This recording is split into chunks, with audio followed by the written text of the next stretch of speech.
Hi, this is Sean with 6 String Country, and welcome to Intro to Fingerstyle Guitar Techniques. Now today we're going to be building upon the first 3 volumes of Travis picking that Tony taught you, and I'll also be talking about some more specific aspects of fingerstyle guitar as well as specific and general at the same time. Just some different kinds of fingerstyle guitar techniques because there are so many and it's such an exciting world of guitar playing. So first of all, with Travis picking, as Tony was talking about, the father of that style really was Merle Travis, and he was, aside from being one of the great guitar players of the 20th century who inspired so many people, also, great songwriter, great singer, great recording artist. And, Merle was certainly the king of the groove, and he greatly inspired Chet Atkins, who really rose to prominence after Merle. And for both playing Travis style as well as Chet style, using a thumb pick really comes... I get a lot of questions about how to develop a nice strong thumb pattern when you're playing this kind of music.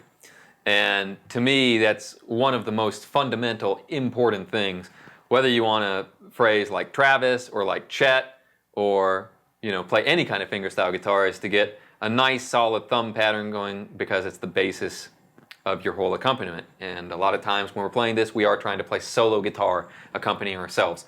So you'll see in the tab included here just under the video player, there is a series of written materials called Introduction to Fingerstyle Guitar Techniques. And I'm going to take you through each of these examples bit by bit. And just in order to get your thumb started out, I want you to take an E chord, just a standard E chord on no E7, just hold down the whole chord. And I want you to take your thumb and just practice very evenly a series of quarter notes, 1 note per beat. 1, 2, 3, 4, 5, 6. And go ahead and just use your thumb pick on all of this. In subsequent lessons and as we get into playing proper songs, you will want to use your fingers on the treble strings. But I want you to really once you have a nice steady rhythm with your thumb and you're playing some nice melody notes right on the beat with each bass note, then it's time to experiment with the notes in between. And we call this syncopation, playing a little bit off the beat, by which I'm referring primarily if you're thinking in terms of eighth notes, 1 and 2 and 3 and 4, and on the and of the beat.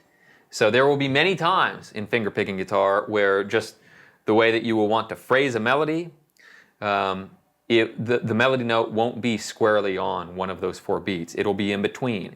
And yet your bass is pretty much always on the beat. Your bass will just stay 1, 2, 3, 4.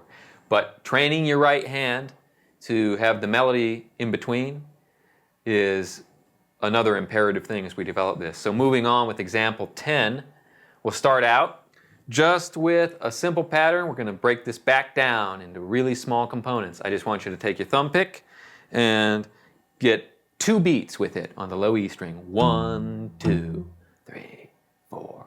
1, 2, 3, 4. 1, 2. Now I want you to begin focusing on combining notes on the beat and off the beat in the melody while still keeping a steady bass pattern. And we're going to be moving back temporarily to only holding down 1 note in the bass.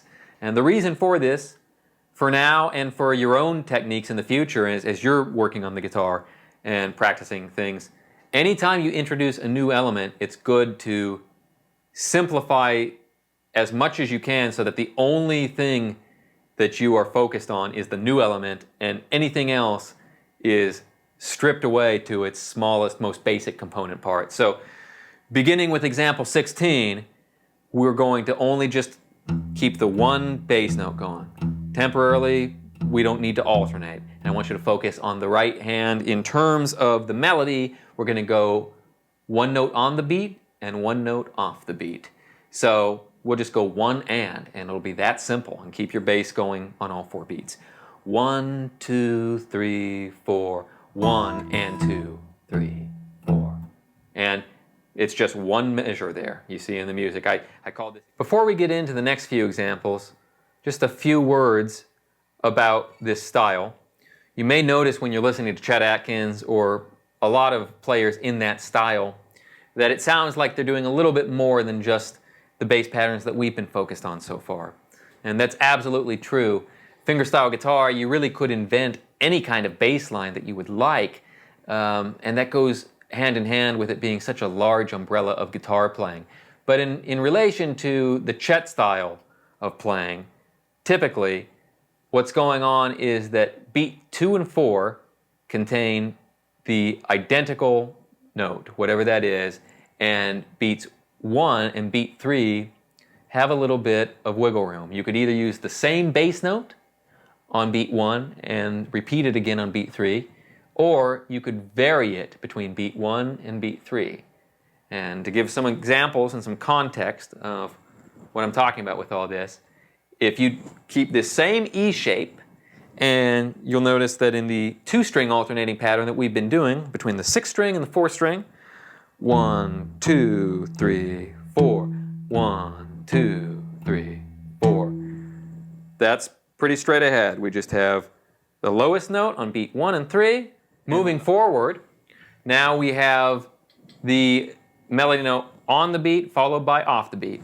If this seems familiar, it's because it is. We did this exact same thing with a 2-note alternating bass pattern, but now I want you to work on it with a 3-note alternating bass pattern. So keeping out of the E shape, this will be beginning on 52, and I'll just move you forward through the bar line. I probably won't even be stopping much throughout this, but you'll hear the melody 1 and then I'll move the melody to the and of 1 followed by 2. I'll move the melody to 2 and so on and so forth, keeping the 3-note alternating bass.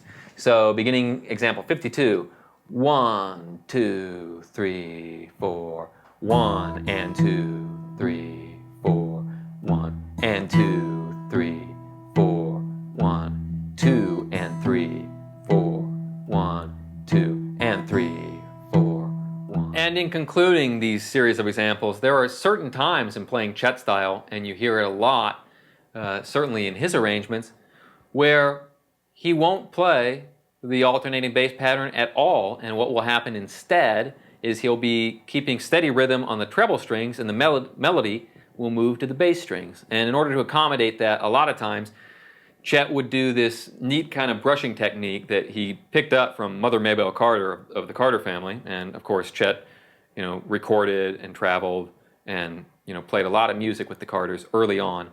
And Chet adopted that technique. And in order to do that, the brush with the right hand is often happening with your middle and third finger, or really it's kind of the two working together. It's not so scientific, but you can move your fingers right down on the string. Let's take a C chord to begin experimenting with this. And then just like if you had a pick and you might do an upstroke, you can move your fingers back. Now that we have our techniques together, it's time to start playing music with it. So I've combined everything we just spoke about into a simple little song for you. It'll incorporate some brushing, some alternate bass picking, and some notes on the beat and off the beat.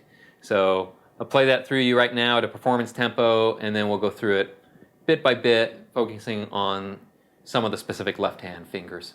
So it goes like this, beginning on the E7 chord.